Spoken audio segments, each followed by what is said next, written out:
Bé, bona tarda, benvinguts a l'Ateneu i la primera cosa que hem de fer és agrair-vos el coratge de sortir de casa amb aquesta galerna que ha caigut en el mig, agrair també als ponents que hagin comparegut i llavors en aquest clima hivernal, humit, fred, fosc, és un bon moment per parlar d'humanitats, de filosofia, de la gran tradició humanística de la nostra cultura occidental i les que l'acompanyen.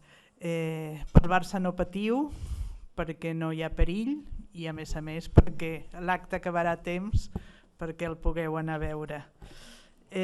Sabeu que estem fent un cicle que es diu El malestar de les lletres amb interrogant, en el qual estem tractant diversos problemes estructurals del món de les lletres, tant pel que fa a la vida material dels autors com pel que fa a l'ordenament o la posició de les lletres en la societat.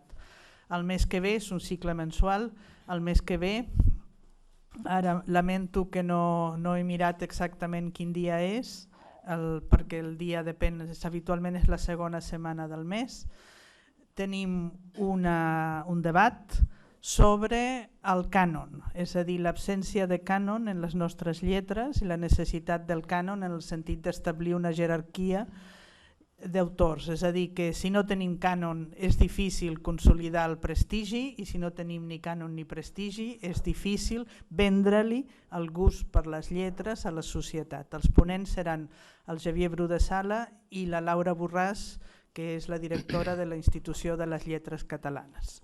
Aquest cicle el fem en col·laboració amb persones representatives de diverses entitats del món de les lletres, del món de la cultura. Bé, avui el tema que és un tema recurrent, sempre que parlem de cultura, sempre que parlem de lletres, sempre, indefectiblement els ponents es queixen de la mala formació humanística de les noves generacions, és a dir, que hi ha hagut una mena de renúncia col·lectiva a mantenir la tradició de la formació humanística en les persones. Avui analitzarem la pèrdua que això significa tant a nivell personal com a nivell col·lectiu. I ho fem amb dos ponents de luxe.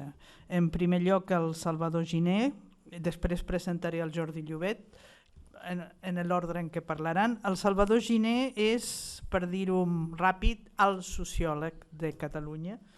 És la persona que amb més paciència i amb més ciència ha estudiat la societat catalana en múltiples aspectes, inclòs el de la relació de la societat i la cultura. És un home que ha fet la meitat de la seva carrera acadèmica fora, doctorat a Chicago, després ha estat a Colònia i ha estat a Cambridge, o sigui, poca broma amb això. És dels primers sociòlegs de Catalunya, la sociologia s'estableix com a ciència relativament aviat. Per tant, ell té una sèrie d'obres acadèmiques fundacionals de la seva matèria i alhora és fundador i membre de diverses institucions representatives de la sociologia catalana i de la sociologia europea. És, per tant, l'home que més s'ha repensat el país des d'aquesta característica i continua escrivint, continua en plena producció. És Creu de Sant Jordi, no sé si la menció és rellevant. El seu últim llibre és un llibre molt petit de síntesi, de repàs, diria jo, que es diu Catalunya, i en el qual diu una cosa que és molt certa, que de tant en tant val la pena mirar-se el país de prop i tornar-lo a pensar. És una síntesi, justament com a síntesi, és molt il·luminador sobre determinades característiques de l'evolució social i de les relacions socials al llarg de la història en el país, i el recomano. Ha estat president de l'Institut d'Estudis Catalans i durant la seva presidència l'Institut d'Estudis Catalans va fer un manifest reclamant l'atenció sobre les humanitats. Ells ens en parlarà, després parlarà el Jordi Llobet, que el presentaré també, i després debatrem i finalment us incorporareu vosaltres. Salvador Giner, la paraula és teva. Moltíssimes gràcies, Pat. Bona tarda a tothom. És soci de l'Ateneu. Que és soci de l'Ateneu. Sí, soc soci, sí. Ho vaig ser de jovenet, vaig desaparèixer a les Amèriques, no em van expulsar, però vaig deixar de pagar durant molts anys la mensualitat i després, llavors era 25 pessetes que per cert, i amb aquest teníem dret a classes d'alemany, de francès, d'italià. Amb ser soci teníem molt bones, per cert. Vaig anar i va caducar allò i tots els targes que jo tenia de soci, de coses rares, van desaparèixer i ara m'he tornat a fer, que és el normal. No ser membre d'aquesta casa em sembla que és un error. Llavors, dit això, us parlaré de les humanitats. Clar, jo tinc un neguit, una preocupació. Les humanitats estan de l'educació de les humanitats. La Patrícia ha parlat d'un manifest que van fer a l'institut, que el van fer inicialment amb el director o el president de l'Escola de Teologia de Barcelona, el que col·loquialment diem el seminari. I els teòlegs catalans i nosaltres vam plegar molta gent que va signar aquell manifest, vam fer un manifest de les humanitats que el vam distribuir, va tenir un cert eco de reivindicar les humanitats a l'educació. Un cert eco fins i tot al nivell de la Generalitat, la consellera llavors, Irene Rigau, es va respondre molt interessada, perquè nosaltres no vam fer un manifest per enviar-ho al poder polític, però alguns membres del govern es van interessar i m'agrada molt donar-los les gràcies. Ara, han passat uns anys, i ens trobem en la situació paradoxal de que encara ara hem de reivindicar les humanitats, perquè no s'estudien prou. Clar, la manera de salvar les humanitats i que tinguin un bon futur és que sigui part del currículum dels estudiants. I ja tornem a ser-hi. Això, a un país com nosaltres, que antigament deien que masses humanitats i poca tècnica, poca tecnologia i poca ciència, que era un eslògan, una manera de veure Espanya país endarrerit, perquè no teníem ciència, ara resulta que estem tots obsessionats per la ciència, però les humanitats estan abandonades, no tenen prou atenció.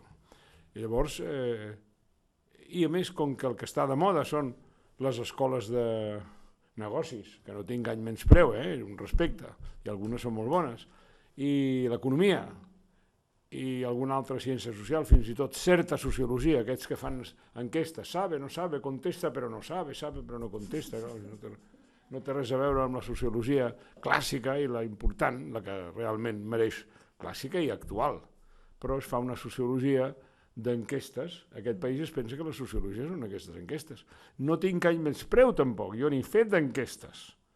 L'enquesta de la Metropolitana de Barcelona no l'he dirigida.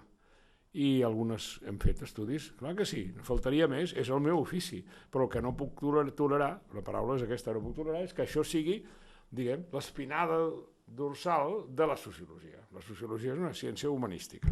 Ara, la meva preocupació és aquesta, ja us dic, les escoles de negocis, tot això està prosperant. Però si mirem el món, que és el que hem de fer, resulta que les millors escoles, Business School, de Chicago, de Massachusetts, o sigui, l'MIT i Harvard, d'Anglaterra, primer, et donen punts, per dir-ho així, als estudiants que han fet humanitats. I sobretot filosofia. Filosofia és una cosa molt important, com que fan molta lògica i filosofia analítica, que aquí se'n fa poca, encara que hi ha representants molt importants, resulta que per entrar a les escoles d'economia o de negocis o de ciència política nord-americana, l'estudiant que té el currículum, que ha fet un curs d'humanitats, perquè ja entenen que els hi han fet lògica i filosofia, fins i tot filosofia grega o història també, però com que saben que molts han passat per aquí, és una manera d'entrar, no solament per influència, no, és que el currículum te l'estudien. Jo he sigut durant molts anys al meu departament, abans de ser director del meu departament d'Anglaterra, vaig ser l'home encarregat de filtrar els estudiants. I arribava allà, érem 3, però jo era el que m'encarregava amb un llapis, i el currículum veia que els millors havien tingut cursos de filosofia o cursos d'humanitats. Perquè aquesta... En fi, jo no trobo tot el que es fa al món anglosaxó, no trobo que és correcte, però sí, en aquest cas sí que estic d'acord amb l'enfocament pragmàtic dels americans i dels anglesos, de les grans universitats d'aquells països, perquè vaig a una d'elles, vaig treure el màster i després el meu doctorat a la Universitat de Chicago, i allà tot això era important, perquè en canvi l'altre, la part més tècnica, és considerar que si treballes una mica amb el colze i tal, i ho fas bé, i fas els teus papers cada trimestre o quadrimestre, presentes el teu paperet i tal, i passes, això ho farà tothom. Però si a més de fer-ho i aprovar aquestes coses, pots fer un paper sobre Plató, en el meu cas va ser una cosa sobre la democràcia popular atenenca, a la classe del meu mestre, professor Strauss, clar, i allò comptava. Jo voldria que hem d'imitar, és que sí, hem d'imitar, emular, si voleu, més digne, però imitar, jo diria emular, i tot content, aquestes grans institucions. Què fan? Com ho fan? Perquè, en fi, si coneixeu la filosofia actual, o la lingüística, o la història, o el que vulgueu, veureu que resulta que aquestes són les universitats capdavanteres del món. Aquestes llistes que fan, de vegades la llista de PISA, que jo no estic gaire d'acord, que et posen les 10, les 17 millors universitats. No ho sé, això no ho acabo de veure. Però té una certa importància. Si fem això, farem al nostre país el que fan en altres llocs. Jo crec, i amb això acabo, Pat, que la imitació és importantíssima. La societat, a part del Japó, que ho ha copiat tot. Tot ho han copiat, totes les patents del món es copiaven allà. No, però tots els països han copiat. Com van entrar les humanitats a la península ibèrica? Com van entrar des d'Itàlia? Com va la influència del Renaixement italià a Anglaterra, amb els grans poetes Shelley i després Shakespeare? Sidney, Shelley més tard, Shakespeare, etc. Va entrar la influència d'Itàlia a Londres o a París. Aquesta és molt important. Ens imitem els uns als altres. Fem-ho. Emulem. Sé tu. Això és tot. Perfecte, moltes gràcies. A tu. Bé, el Jordi Llobet, avui ho estava mirant, va ser estudiant de Filosofia i Lletres precisament als anys 60. No era la millor universitat del món i, com és lògic, aviat va fugir cames enllà, Europa enllà.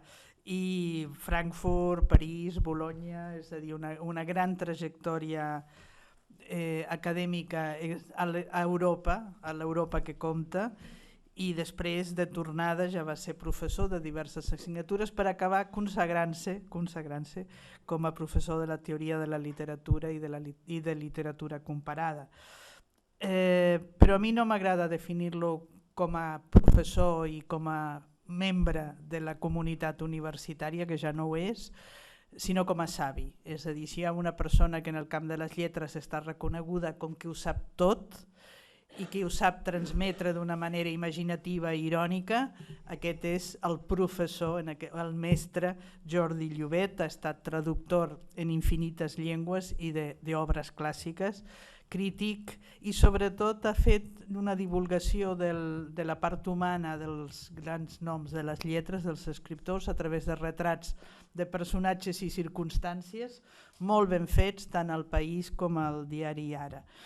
Acabada tota aquesta trajectòria va escriure un volum una mica trist que es diu Adeu a la universitat.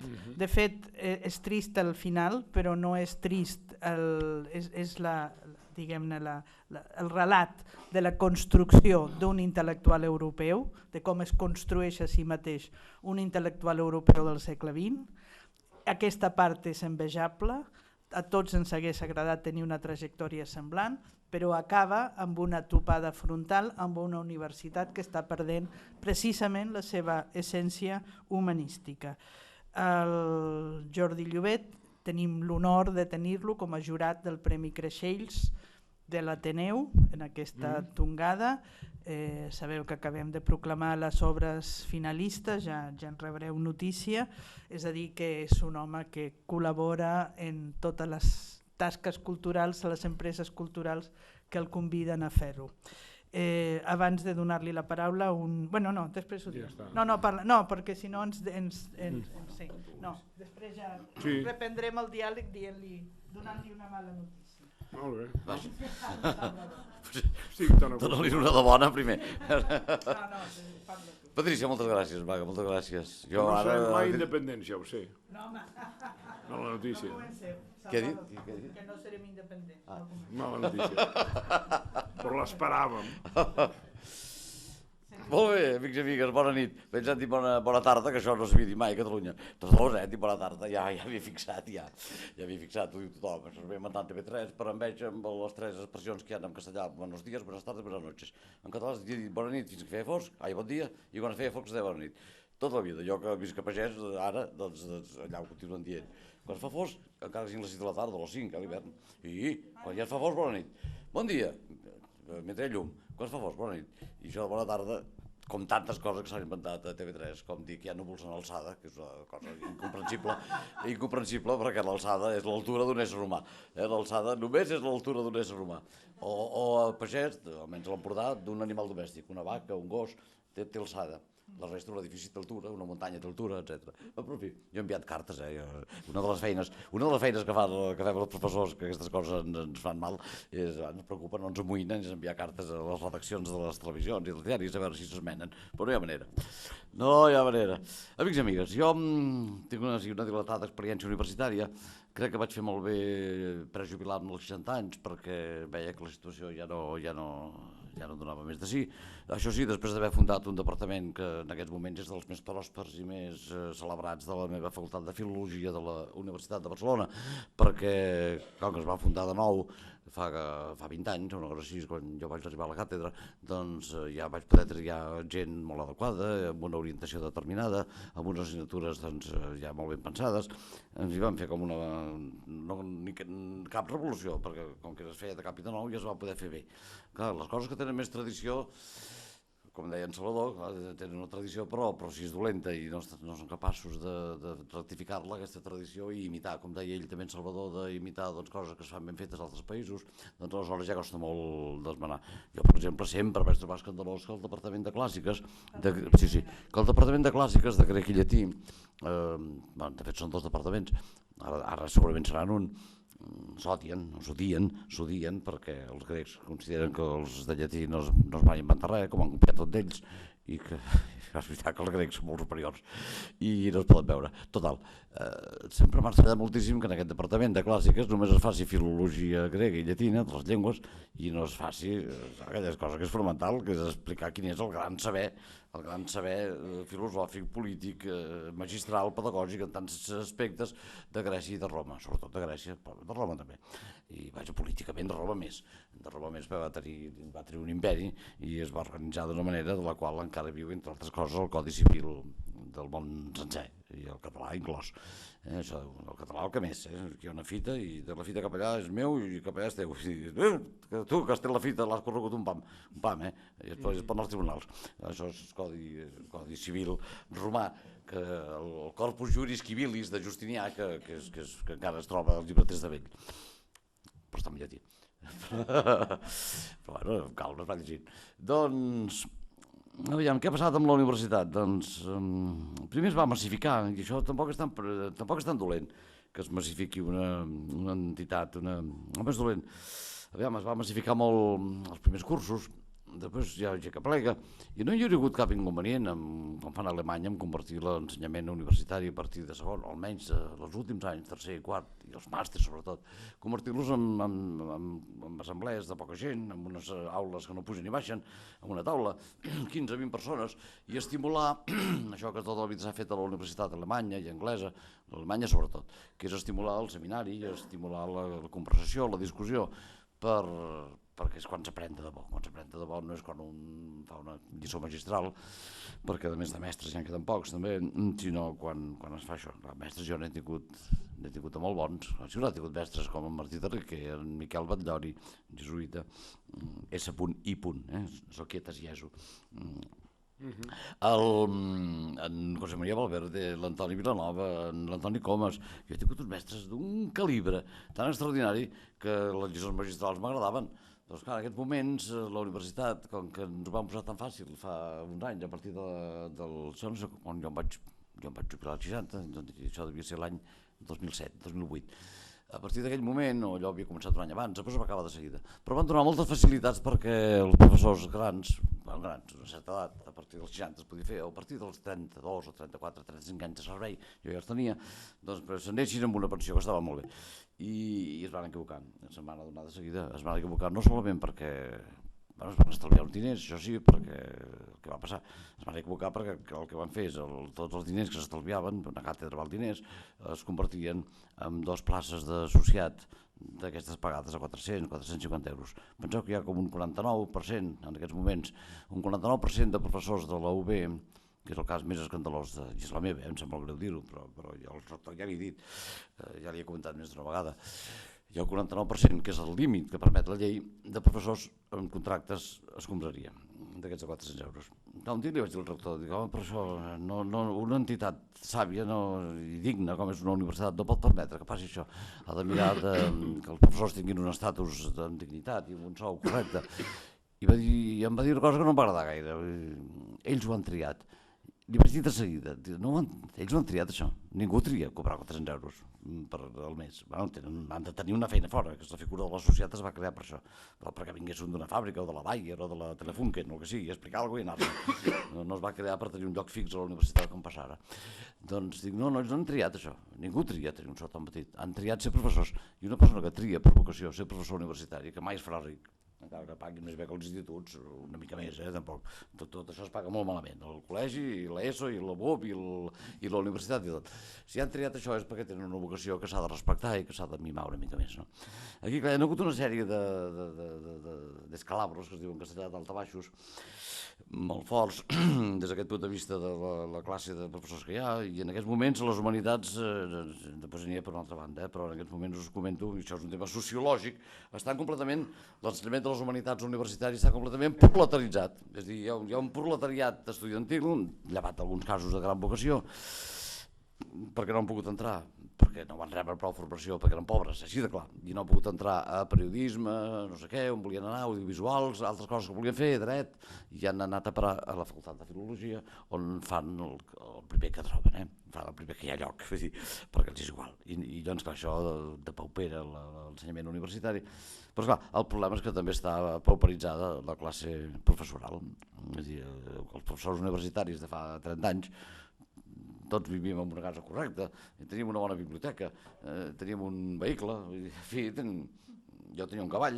Home, esclar, jo vinc de pagès. Molt bé, ja vols Argentina. El tens aquí ara. Bueno, i va malament. Aviam, anem per l'altra qüestió, que ja no és de tipus sociològic, això ho he fet per fer un pont amb el meu amic Salvador Giner, sinó amb la qüestió de les humanitats. Això ha sigut una cosa que ha fet unes curves molt especials i molt curioses a la història d'Europa, perquè és veritat que l'esperit humanístic que presideix tot el pensament filosòfic i literari, clar, està ple de pensament, la literatura grega, la tragèdia grega i tot aquest pensament humanístic que hi ha, que són els inventors pròpiament de la humanitat europea, que són els grecs. Hi ha una intervenció del Pròxim Orient i d'Egipte, però bàsicament quan comença aquesta cosa que se'n diu el socratisme, i a partir d'ell Plató, Aristòtil, cap endavant, fins al temps hel·lenístic, aquests inventen una manera de concebir la vida social, l'ésser humà, la dignitat.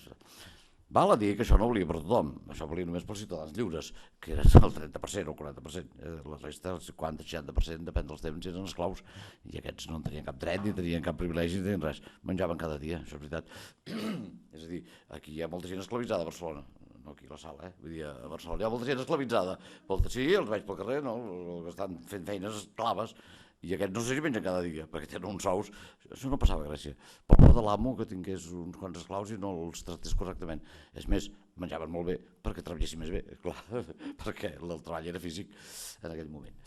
Però el pensament humanístic que van crear, deixant a banda això que sempre idealitzem tant d'Atenes, no? Com van fer aquest manifest amb en Salvador Giner i l'Arnau Puig del Seminari Teològic de Barcelona, l'eslògan era Jerusalem, Atenes, Roma.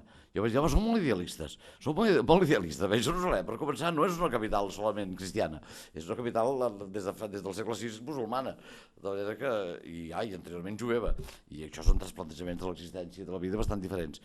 Atenes, sou molt idealistes, perquè això que us he explicat, Atenes no era la panacea. Atenes el que s'ha de dir és que va generar una literatura tràgica i filosòfica, etc., de gran qualitat, això sí, però el model social, quatre que es reunien i que votaven, i Roma ja té un senat una mica més, es van queixar els burgesos, entre cometes, A Roma, quan es va crear el Senat i el Consolat, que eren dos cònsols que només duraven 2 anys, això que diu ara la gent, home, això podrien fer, hem de fer 2 governs de 5 anys cada un, o de 7, com a França, 3 no, que ja ho estan limitant, això. Però és que a Roma era cada any, hi havia 2 cònsols que duraven 2 anys, un any i l'altre any, després tots 2 fora, i una altra vegada 2 cònsols, que eren els que portaven el Senat. I els senadors primer van ser, clar, la classe eqüestre, que és aquesta classe que era una classe amb diners i amb cavalls, militar. Clar, per això el círcul eqüestre, allà a Barcelona, no és de gent que vagi a cavall, és de gent que venien de la tradició militar, i per això és un centre que no és tan d'esquerres com aquest. Mira, amb quina habilitat ho he dit. No és un centre tan d'esquerres com el teu Atreu. Ja he lloat la teva ironia. Això, els meus mestres, amb el Llorit tenia molta. Escolta'm, i tot això és un llegat importantíssim, que de Grècia a Roma és seguit, i de Roma cap a Europa, en certa manera, és seguit i no ho és. Va entrar el cristianisme de seguida, a partir de Constantí, i aleshores això va poder més que aquest saber humanístic, perquè en definitiva era pagà i politeista. Va poder més. I l'Església, que sempre ha fet molt de servei i molt de favor a la societat en general, al costat de les coses que són negatives, les positives guanyen moltíssim. Per exemple, amb el terreny de l'educació, i especialment Hispanoamèrica, i especialment els jesuïtes, etc. Doncs l'Església, que va tenir tant de poder que va eclipsar la possibilitat de discutir les coses en termes pagans o en termes laics, no? Laics vull dir laicos, no lleugers. Això de l'anglès haurem de precisar, sempre al final haurem de precisar que estem dient. Light, ara la gent pot pensar. Sí, hauríem de pronunciar-ho en anglès, light, amb la T explosiva, com tu has dit. Doncs, clar, l'Església va dominar moltíssim.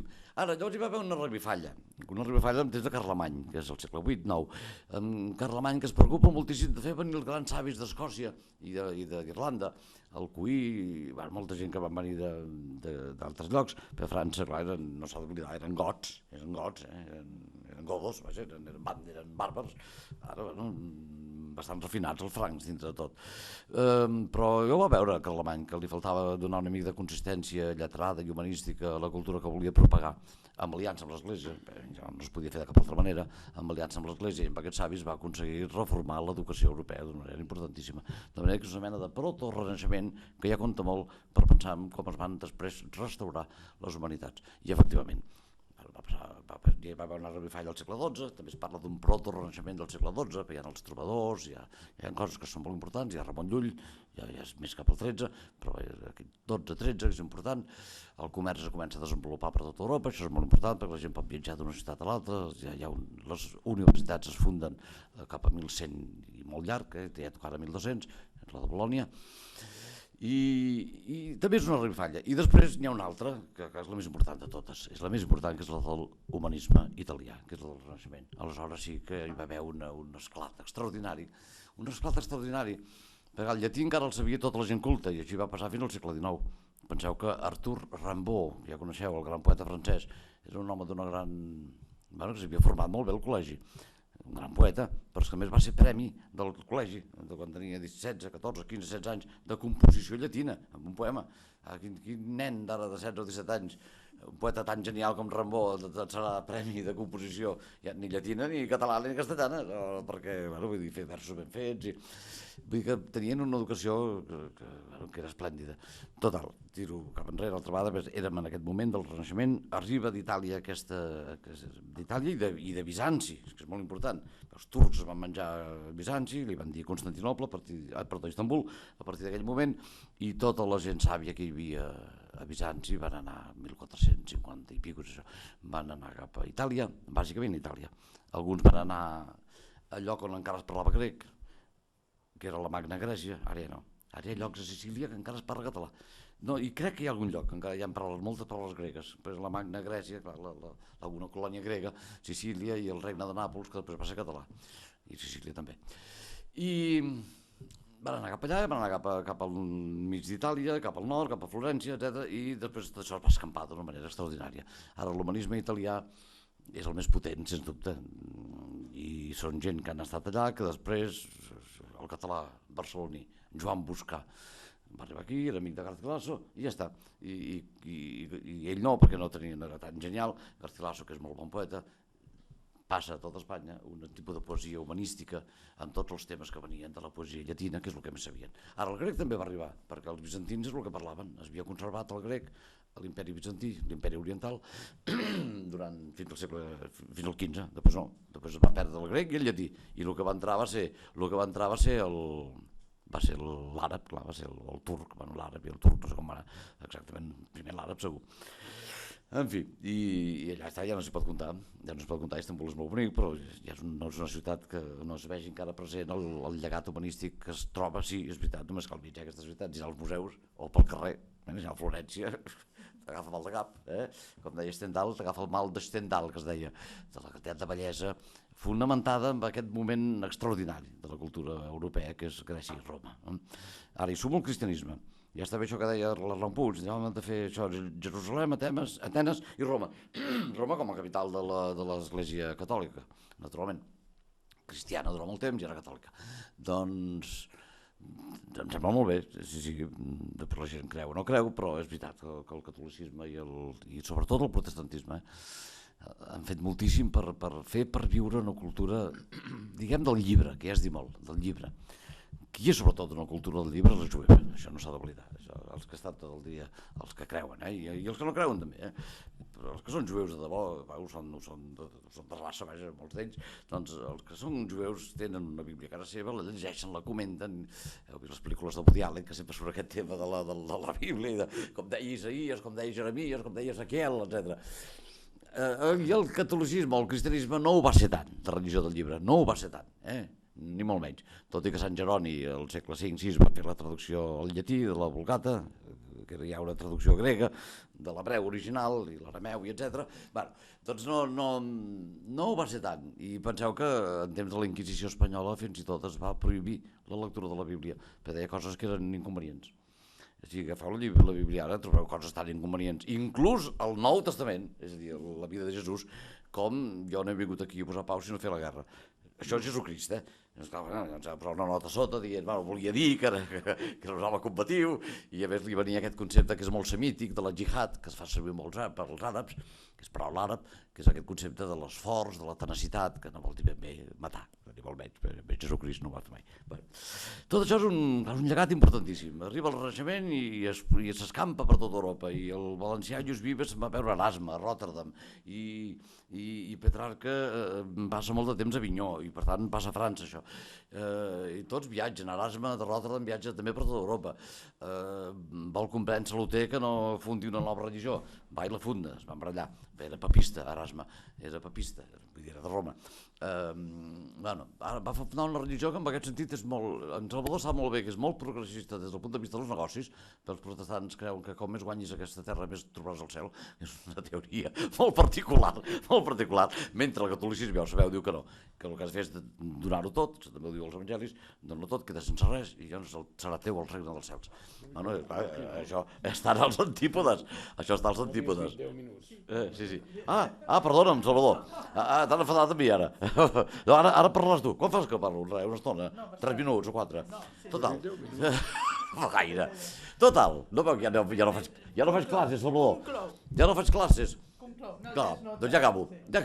A mi em va dir 20, la Patricia. Em vas dir 20. Així sí que em vas dir 20.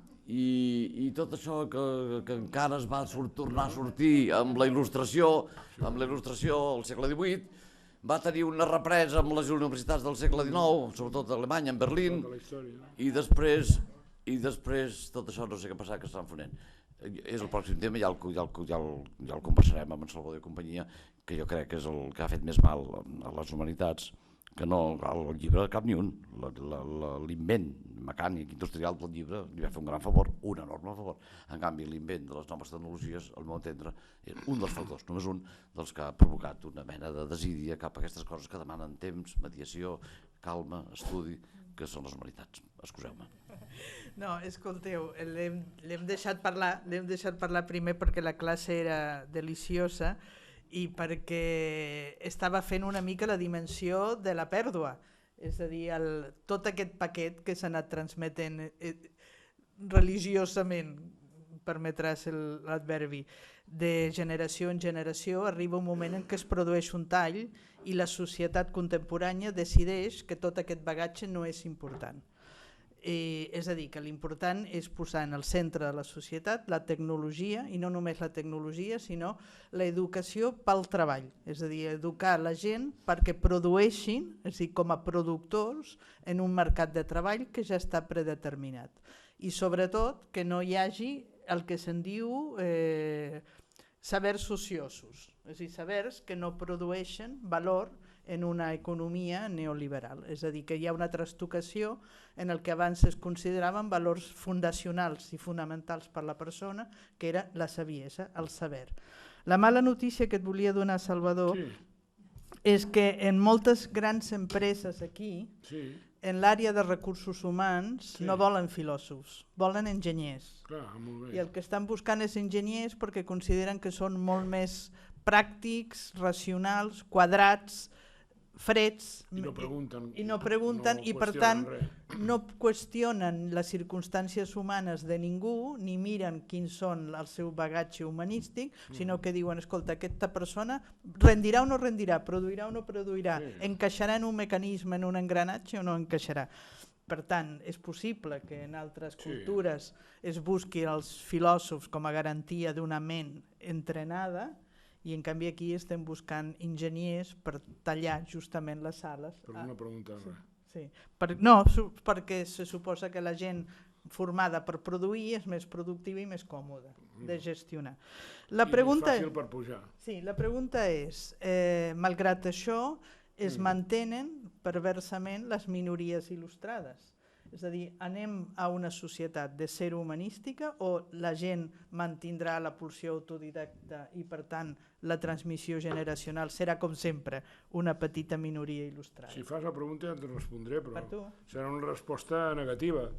Vull dir, anem cap al desastre, anem cap a la gent davant de les pantalletes, la gent no agafa un diàleg de Plató, o no sé si encara agafen el Quixot o la Celestina, qui no ha llegit la Celestina, no sé, o suposo que no sé quanta gent al nostre país ha llegit Ausiàs March, assegut, sota un pi o en una cadira, llegint la poesia sublim, insuperable, insuperada d'Ausiàs March, o els escrits de Ramon Llull, no ho sé quanta gent. I quina gent, potser són uns quants estudiants de filosofia o de lletres perquè els hi diuen a classe, però jo no veig que els nostres executius, que la idea de ser un ejecuta és el millor que volen ser a la vida, executen què? Perquè abans l'executor, en totes les llengües volia dir el senyor que tallava el cap.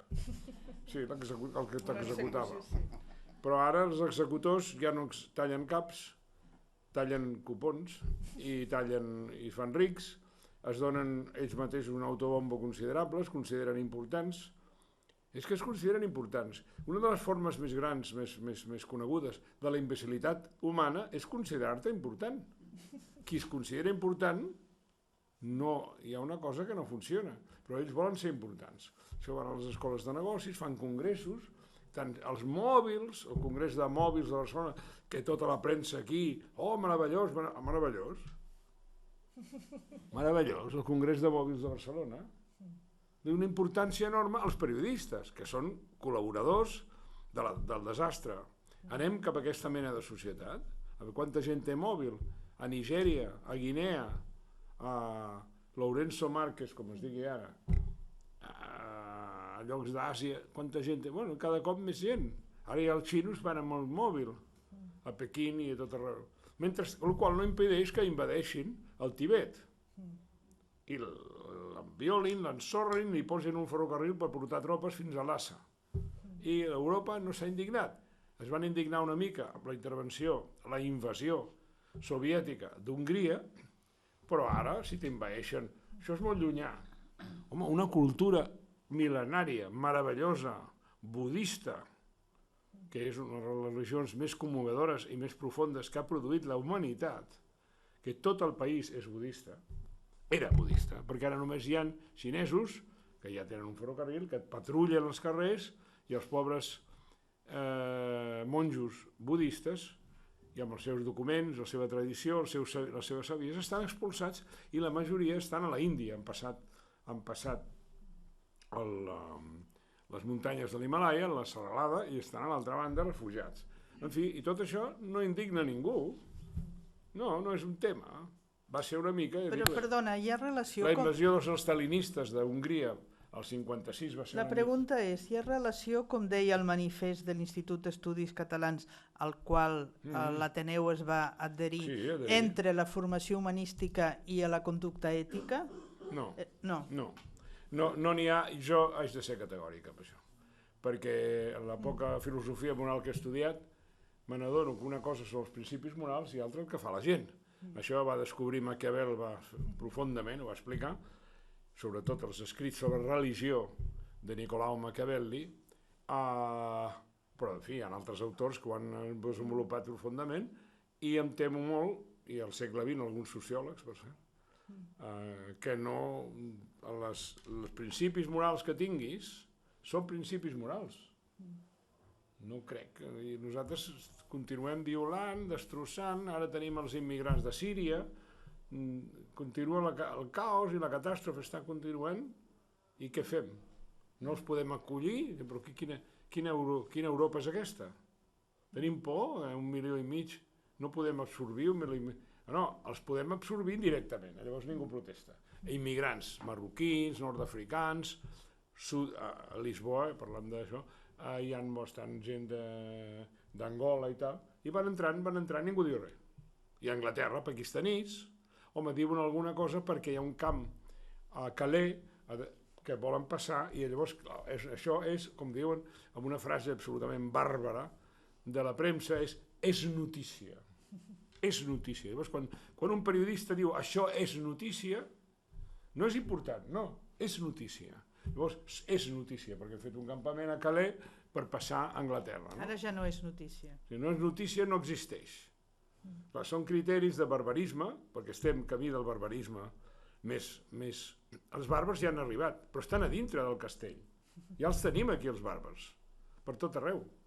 Obriu un diari, són bàrbars, i parlen de coses encisats i dient que és meravellós, una cosa que és perniciosa. Per exemple, diuen triomfalment que l'escola A, B, C, D, escoles de negocis, ha posat, escoles, cada nen tindrà un ordinador a l'escola. Gran triomf del nostre Departament d'Educació, o d'Espanya, perquè som colònia d'Espanya, el que sigui, ha fet... els nens tindran ordinador. Jo que vull els nens? Vull que tinguin la canció del meu Cid, quan estudien els clàssics, el meravellós poema castellà, o Ausiasmarc, o qui sigui, i que els nens ja diran, això és molt avorrit, però és igual, això és normal, els nens estan molt bé, els nens tots ho dèiem, això és molt avorrit, clar, això és una llauna, quin pal, ja ho sé, això els nens sempre diran aquestes coses, però tu els educaràs amb això, al final els agradarà, perquè hi ha un sistema, tots els pedagogs ho saben, que és que primer la reacció inicial és quin rotllo, o quin no sé què, troben paraules aquestes, i no els agrada, però després els hi vas ensenyant i li van agafant gust a tot això. I llavors resulta que és la gran herència, el llegat que tenim, perquè si no tenim això som uns bàrbars, però anem cap a la barbària, jo crec que sí. La cosa està bastant evident. Jordi... Us recomano un llibre d'un italià que es diu Eduard Baricco, que ha escrit un llibre que ho coneixereu que es diu La seda, la ruta de la seda. Però l'Alessandro Baricco té un altre llibret que es diu I barbari. També Feltrinelli, s'entén, perquè a més no és un llibre de literatura, el llenguatge llegir italià d'assaig és molt fàcil, de tant en tant trobareu una paraula que no coneixeu. Mireu el diccionari, l'esforç de mirar un diccionari. No està... La gent, Wikipedia, que és una forma de barbàrie, una de les pitjors, el món wikipèdic. Aquesta és la cultura on estem entrant ara, al món wikipèdic.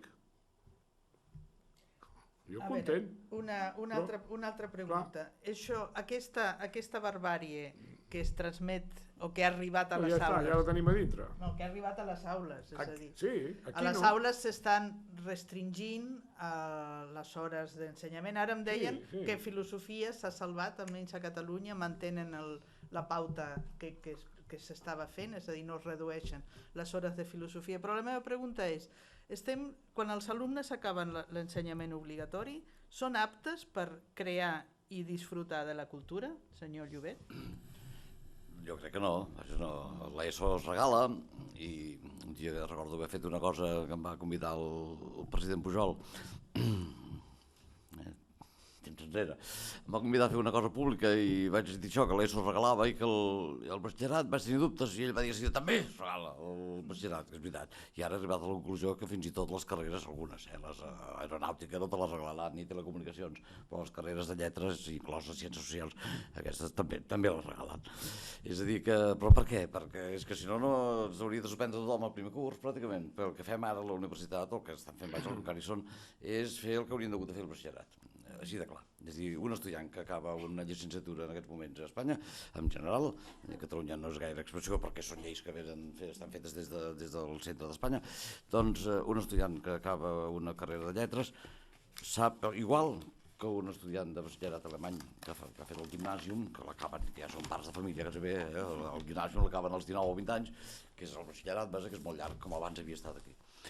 No, això és... I només volia apuntar una cosa, i en cas això parlem amb en Salvador d'aquest tema. Aviam, jo el que crec és que tota aquesta saviesa que de fet existeix, perquè hi són gent molt valuosa a les facultats d'Història, Filosofia, Geografia, Filologia, etc.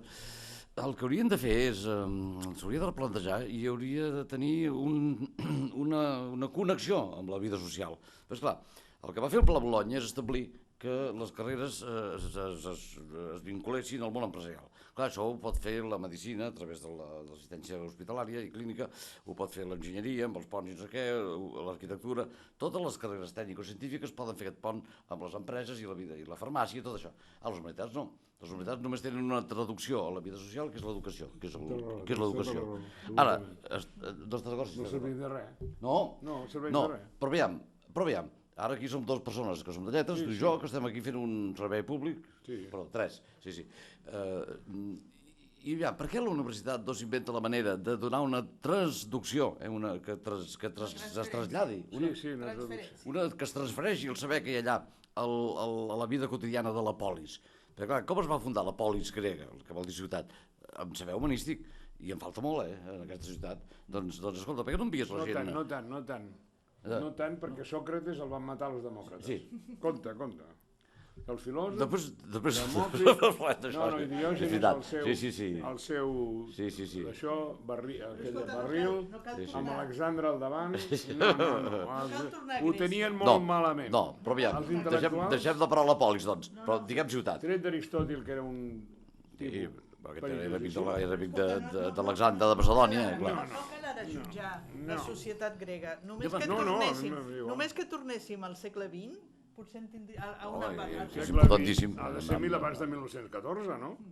Clar, a finals del segle XX. No, o sigui, de final del XIX fins al XIII, que va començar Robert Musil, Stefan Zweig, els grans poetes, no sé, Rilke, però l'any 14 es va acabar la broma i llavors els europeus van dedicar-se a matar-se a les trinxeres, milions i milions i milions. Els russos van inaugurar l'estalinisme a partir del 22, que hi havia el Lenin, però ràpidament camps de concentració de terror, llavors van pujar els alemanys i Mussolini van imposar el terror nazi. La història del segle XX és una vergonya. Però estàvem parlant del valor que se li donava a les humanitats fa pocs anys. 4 gats, sí. On? A Espanya hi havia la censura del Franco. Només volia dir que... No, algunes sí. La lògica tots sabíem el Sorites i el Bàrbara Ferrari de Lliferio, el sabíem tots, perquè hi havia un batxillerat, el batxillerat del franquisme, amics meus, és curiós, perquè sembla horrorós dir-ho, era molt exigent, tenia moltíssimes assignatures, el ple franquisme, bueno, havien edat els jesuïtes i tot això amb els que arribés l'Opus, que és un altre desastre de la barbària, ja veieu que un altre senyal, societats secretes, contemporànies, perquè encara els jesuïtes també els vam haver d'expulsar de diversos països, no? Començant per aquí. Però el que priva ara són institucions com la de l'Opus, que són conspiratives, que són associacions d'amics i que es reparteixen el pastís entre ells. Però escolta, tornant al desprestigi de les humanitats perquè no són productives, perquè com diu el senyor Llobet no es pot transferir a l'empresa. És a dir, hem tornat a refugiar les humanitats en una èlit de saber, no necessàriament econòmica. Sempre ho han fet les èlits. Però justament es va obrir la universitat en teoria a tothom, i en el moment en què es massifica la universitat se n'expulsa les humanitats. Les èlits, sempre hi ha èlits, i quan no n'hi ha estem perduts. Però no dic això, dic que el saber humanístic no s'ha escampat a tot arreu, sinó que s'ha conservat en una èlite, la gent que té ganes de saber coses, que és una minoria. No, perquè el saber és gratis. Sí, d'acord. Pots anar a qualsevol biblioteca. Sí, però s'avorreixen, estan fent futbol. Llavors, escolta, quan dius... Estan mirant la televisió tot el dia, que és una forma de barbària. Ja no miren la televisió, la gent. Els joves no, els joves ja no. No sé què miren, però miren. Miren les pantalles. Escolta, la qüestió és, quan es diu això... Escolteu, l'última pregunta i deixem parlar la gent. No, això, com el Salvador ha dit, ja no hi ha polis, home, hi ha una ciutat que es diu Barcelona, hi ha una àrea metropolitana. Què costaria fer que tots els estudiants d'Humanitats tinguessin una connexió amb alguna cosa, amb els diaris, amb els mitjans de comunicació, els que siguin, amb ràdio, televisió, amb la ciutat, amb els centres de cultura, d'art i galeries, el que sigui. Escolta, envia'ls a fora a explicar el que saps perquè la cosa s'escapi, perquè va entrar moltíssima gent a la universitat, però allò no es va tancar. I de fet, més enllà d'aquelles parets, no surt res del valor aquell que hi ha. I després als col·legis explicar una mínima part del que saben. No, la pregunta és, quan es diu això, sempre hi ha una frase que diuen no, és que als polítics els interessa que la gent no pensi perquè llavors és més fàcil, etc. Jo, sincerament, això em sembla... Lejos de mi la nefasta mania de pensar. Sí, però jo sóc incapaç de creure que si el franquisme tolerava un batxillerat intel·ligent, la societat actual, els polítics pensin i dissenyin un model en el qual la gent surt poc pensant. Jo crec que això no existeix, que simplement ens ha menjat l'economia i la tecnologia. I els pares de les criatures que avui van a l'escola diuen què voleu? Més anglès, més tecnologia. Algú demana més llengua? Algú demana més literatura en l'escola? Zero, ni un sol pare. És a dir, que és un problema social, no és dels polítics. I més esport. I més esport. Un pare li va trencar la cara amb un professor que és amic meu perquè l'havia suspès de gimnàstica. Perquè va dir, això no pot ser, el meu fill té que ser... I en canvi les matemàtiques, que tenia molt pitjor nota encara, doncs li era igual.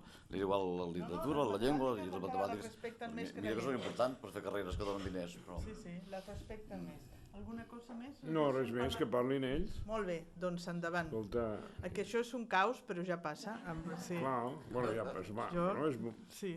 El caos. Com que els respecto a tots dos, no els puc renyar. No passa res. Endavant.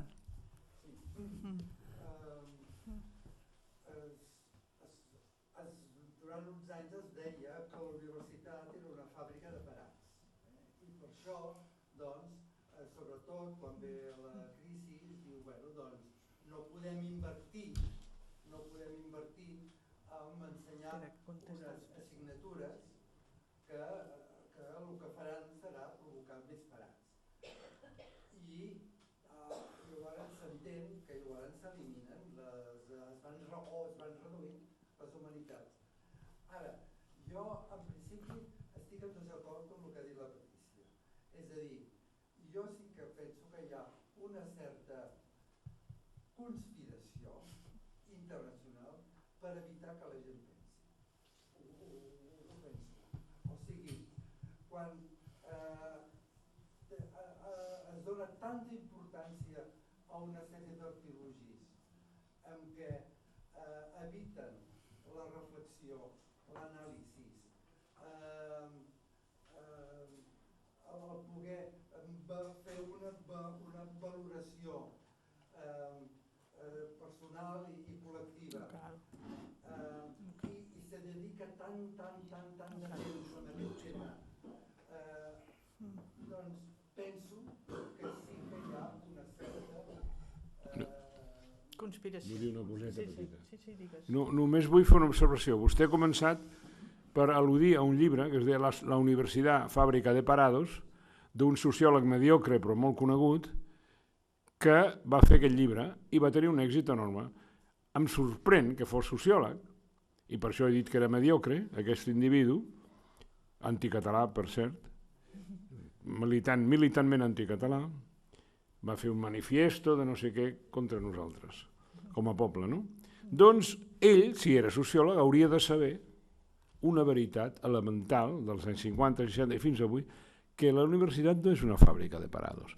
Molta gent surt de la universitat i no troba feina, però molta més gent de la classe obrera, dels camperols, no troben feina. De les classes mitjanes baixes, que no van a la universitat, sí que un cert percentatge no troben feina, però és molt petit. Qualsevol, mires l'anuari, no cal fer una enquesta sociològica, mires un llibre, l'anuari estadístic d'Espanya, que publica el govern central, i t'enteres de el que es diu entre els estudiants sempre, les sortides que té la carrera. Sí, la universitat té un percentatge alarmant que no troben feina, però, per favor... És molt menys que els que no tenen estudis. Molt menys que el no té estudis, o que és un camperol, o que l'atur, aquests 4 milions d'aturats que tenim a Espanya, ho teníem fa quasi 5, una cosa alarmant, terrible, cap país europeu havia arribat en aquestes xifres, ara fa un parell d'anys, tots ho recordeu, no eren universitaris. Al contrari, els universitaris troben feina. O se'n van, o perdoni, troben feina. però és que aquesta és una cosa que existeix, una mena de creença de que a la universitat fabriquem aturats. No, fins i tot els que fan filosofia, absolutament inútil. Jordi, ara l'altre dia llegia un article en el qual parlava no d'incultura, que seria la gent que no ha accedit a cap estudi, diguem-ne, ni d'acultura, sinó de descultura. És a dir, que entrem en una època de descultura, és a dir, de destrucció del bagatge que ens ha arribat de temps anteriors. No, no és ben bé això, perquè aquest senyor ho ha insinuat. S'han creat uns mitjans que són molt eficaços per reculturalitzar la gent amb unes coses que després resulta que evitaran que pensin, com ell deia. És a dir, tot el moviment de la música dels últims 30 anys, no els Beatles, no Elvis Presley, no el rock, no el pop, no el folk, però a partir de la música ja l'electrònica, la techno, la metal, la heavy metal, etc. La dels últims 20 anys ben bé, el Sonar, per entendre'ns, que és un espectacle esgarrifós, dels que es fan a Barcelona, dels més esgarrifosos que es fan a Barcelona anualment. Bé, doncs aquest és un tipus de música que no serveix per dialogar amb el teu propi esperit i per, com et passa quan escoltes Bach o Beethoven o Mozart, no? Serveix per alienar-te absolutament, i això va acompanyat d'unes drogues, etc, d'un sexe fàcil, tot això va junt. Doncs bueno, això ens parlava de la televisió, jo crec que ara el fenomen més preocupant és el de les noves formes de música i les noves formes d'esbarjo dels nois que de seguida es poden telefonar i avisar això, per reunir-se, fer una cervesa i anar passant el temps i anar perdent el temps. És a dir, una cultura de distracció i de pèrdua de temps que en certa manera ha estat fomentada per algun interès, Vull dir que no, o si no, diguem-ho al revés, ningú ha tingut cap interès en aturar-ho. Sí. Hi ha més preguntes, sí. Un moment, aquest senyor i després el Ramon. Sí. Sí, una cosa, corregiu-me si m'equivoco. Més que el malestar de les lletres, jo parlaria del malestar del coneixement humanístic en general. I d'aquest inclou també les ciències, que jo considero que la major part són humanístiques, no només la sociologia, sinó també la física, les matemàtiques, etc. Lligat amb això, si ja ho heu comentat una mica, si considereu que hi ha una crisi més aviat en la cultura general, no? En les nocions que té cada persona de cultura general i si això és extensible a nivell mundial. Puc dir una cosa? Sí. També una puntualització. La paraula malestar amb la cultura quallat, la gent la fa servir. Qui ho va fer primer, ho va escriure, va ser Sigmund Freud, amb un assaig meravellós, per cert. Jo pots no ser freudià, però Freud va escriure un parell d'assajos, sobretot al final de la seva vida, sobre el món contemporani, i el llibre es diu Das Unbehagen in der Kultur, que en alemany vol dir el neguit a la cultura, no el malestar, el neguit. No hi ha manera de que ho tradueixin. Un bon traductor va traduir un dia i ara sempre el malestar en la cultura. No, ja més o menys ja va per aquí. Però el neguit, el neguit és el que fa que la gent busqui noves solucions amb qualsevol cosa, pot ser amb una poesia o pot ser amb un llibre de filosofia. Estàs neguitós, no t'acaba d'agradar allò i llavors ho perfecciona. Un pintor, pot ser arts plàstiques. Llavors és un assaig meravellós, ja us dic, jo no sóc freudià, però he conegut un parell d'assajos de Freud m'han arribat a l'ànima, perquè és extraordinari, on de freudianisme en té molt poc. En fi, ho recordo, el neguit a la cultura. Molt bé. Una puntualització, no el vull corregir, per favor, perquè ja sé que tothom diu el malestar en la cultura. Sí, bé, respecte, tornant al tema de la feina, no? De la falta de que la gent no troba feina, potser és perquè no n'hi ha de feina, però el món aquest econòmic té moltes connotacions, perquè doncs, a Àustria sí que hi ha feina, a Dinamarca hi ha feina i aquí no. Sí que hi ha molta cosa, no? Clar. Per exemple, que el mercat espanyol estava molt imposat amb la manufactura i això ara es tira de banda. Però el que volia posar sobre la taula o insinuar és que, bueno, que em sembla que en el futur això serà molt general, la pèrdua de feina, o sigui, a l'home, anem a dir, cada vegada anirà cedint temps a la màquina. No ho sé. Sembla que encara n'hi ha per rato, però va cap aquí. Va cap aquí. I precisament, dic, aviam si és que anem en direcció contrària, perquè aquest temps s'haurà d'omplir, el temps que nosaltres tenim, o sigui que tindrem més temps, l'haurem d'omplir, i l'haurem d'omplir-lo precisament, en bona part serien les humanitats. Això és també, dius... En termes ideals. Però, perdona... Si l'home no es perd pel camí, si encara queda home... Sí, no està acabant, sí. Encara queda alguna cosa, no? Podríem encara rescatar aquesta part de l'home perdut. A propòsit de... No oblidem que Dinamarca i Suècia són luterans. O clar, i Holanda és calvinista. Clar, és que la religió és determinant de si hi ha feina o no hi ha feina. Sí, l'estructura econòmica i el moment en el qual assumeixen la modernitat, que aquest seria un altre debat. Però no, la qüestió és aquesta, és a dir, si anem a tancar les humanitats en aquesta petita minoria amb inquietuds, que això no ho mataran, això continuarà existint, és a dir, tornem una altra vegada a les minories selectes, o realment fem servir les plataformes que tenim, entre elles l'ensenyament universal obligatori, la universitat accessible, per escampar aquest contingut que finalment és el que ens fa humans, no? Però sí, és una... A veure, és un element... Pat, això és un element estructural. Sempre hi ha minories. Ja ho sé, però no em queixo, jo em queixo que siguin minoritàries. No, minories. No, l'art i la cultura i la filosofia i tot és minoritari. Però si la gràcia hauria estat tenir els instruments perquè anés més enllà. És un plantejament molt de segle XIX, el poble, no. Perquè els mateixos marxistes, Marx, Engels, o la segona generació, els austromarxistes, ara no diré els noms, eren una minoria. I després, el més antipoble que jo conec és el Partit Comunista de la Unió Soviètica, perquè hi ha un partit que monopolitza el poder, l'educació, fan bombes atòmiques, el que sigui, invadeixen països, són pocs, mai el poble comptat. Ara, en aquells països, la gran mentida, majúscules gran mentida, és dir que el poble es rebel·la, que el poble pren el Palau d'Octubre, que el poble lluita contra els nazis, la gran guerra, tal. El poble. La matança de Katyn a Polònia per part dels soviètics, milers i milers que van escapçar tot l'exèrcit polonès, 10.000 afusellats, es diu de seguida, Això ho fan minories que decideixen i parlen del poble tot el dia. Com més parlen del poble, aneu en compte, els que parlen del poble estan mentint. I a casa nostra també, perquè el poble de què? Perquè llavors ells tenen un és conseller, l'altre és patró de no sé què, l'altre... perquè són 4 gats. Els nostres partits, a casa nostra. Per tant, què pot fer la cultura davant la lògica del mercat, senyor Llobet?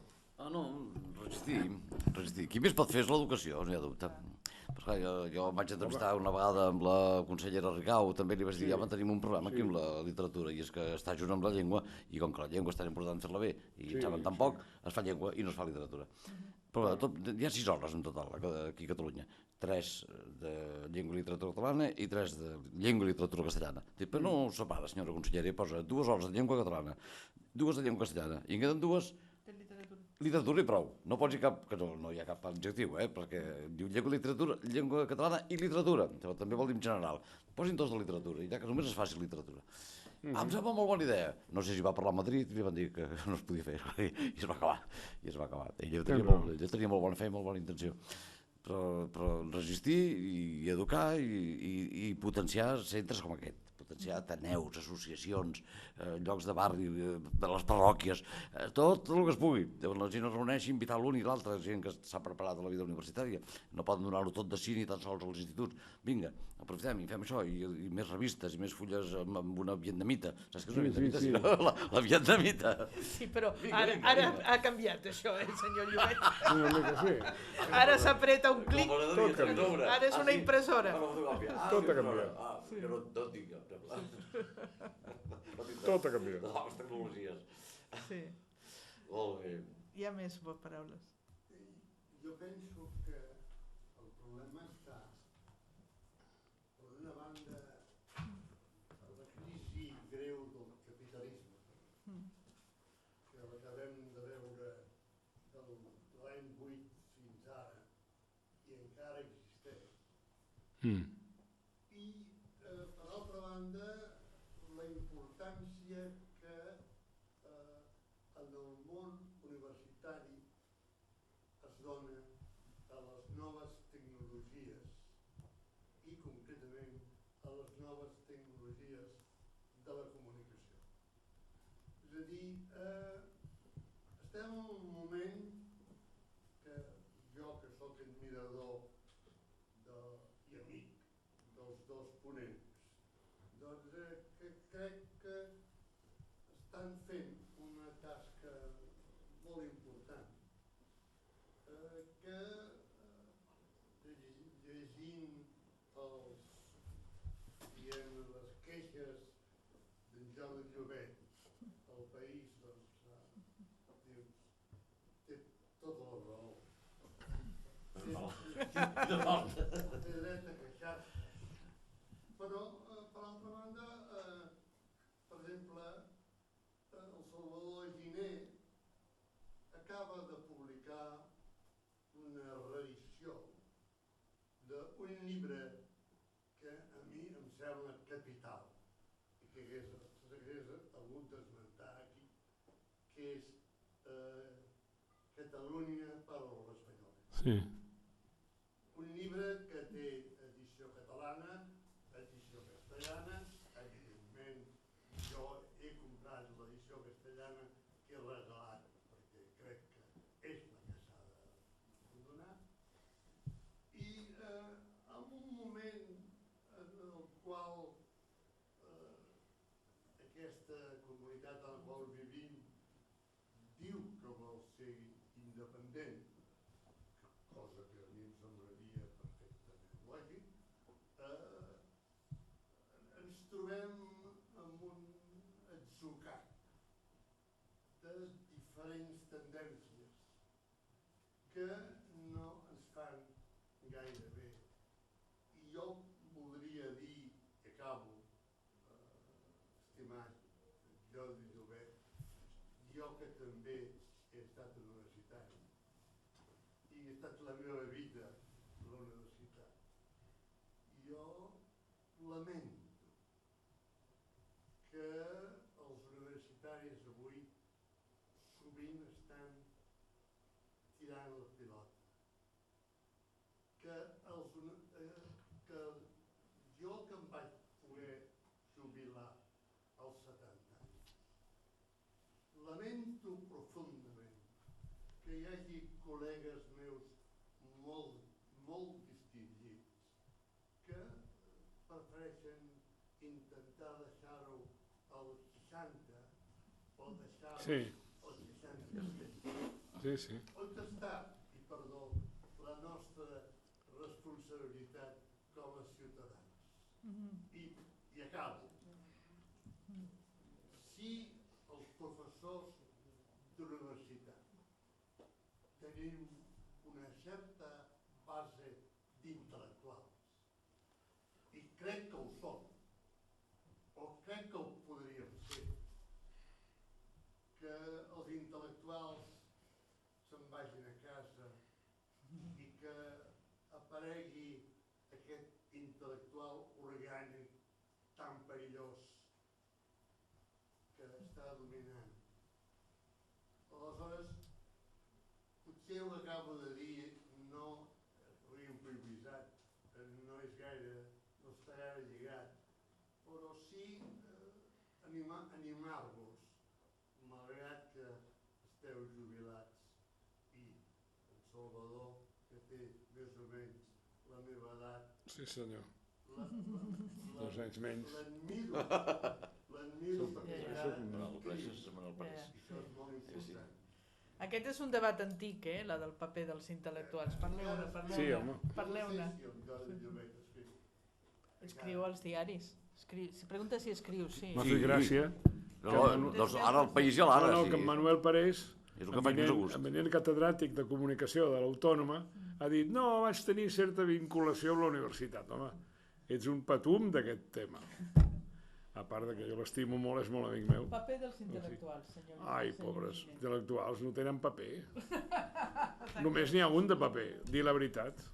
Ja està. O cercar la veritat. No cal que...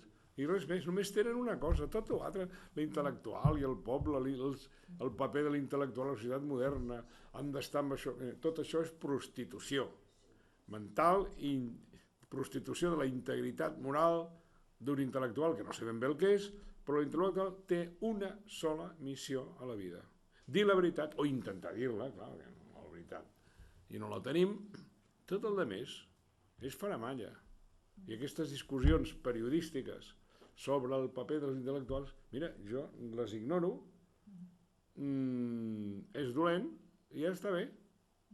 Quin és el paper dels intel·lectuals? Spinoza, Kant, Francis Bacon, que ha fet tots els grans savis de la filosofia europea, que era al servei de què? Ortega, ja surt aquest nom sempre, al servicio de la república. Bueno, poden fer un grup que es diu al servicio de la república. La seva versió jacobina de la república, em diràs un català la gràcia que li fa. La redenció de les províncies. Catalunya és part del seu assaig, la redenció de les províncies. Però ell estava a Madrid, clar. Jo crec que val més no teoritzar ni dogmatitzar sobre el paper dels intel·lectuals, només en tenen un, que és indubtable. I res més. Vostè no diu res? Més preguntes? Comentaris? Dir la veritat. Bé, doncs si no hi ha res més a dir, ho deixem aquí.